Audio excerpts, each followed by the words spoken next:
মুরগির মাংসগুলোকে লবণ এবং হলুদ দিয়ে বেশ লাল লাল করে ভালো করে ভেজে নিতে হবে।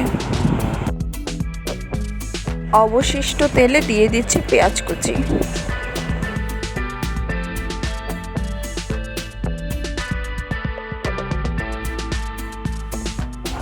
আজকে আমি এখানে আদা রসুন বাটা এবং সাথে স্পেশাল শুকনো মরিচের বাটা মশলাটা ব্যবহার করছি, কারণ এখানে আমি আলাদা করে শুকনো মরিচের কোনো গুঁড়ো পাউডার ইউজ করব না।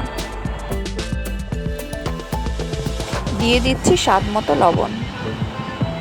এখানে নিয়েছি হলুদ গুঁড়া, জিরার গুঁড়া, গরম মশলার পাউডার আর ধনিয়া গুঁড়া।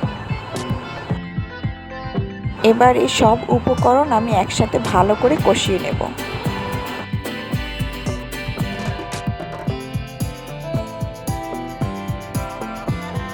দিয়ে দিচ্ছি ভেজে রাখা মাংসগুলো।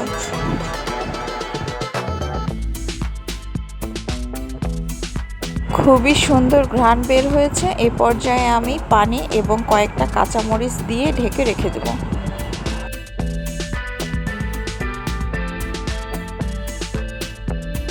গরম ভাত বা পোলাও যে কোনো কিছুর সাথে সার্ভ করতে পারেন আমার এই রেসিপিটি। ভিডিওটি ভালো লেগে থাকলে লাইক, কমেন্ট, শেয়ার করবেন।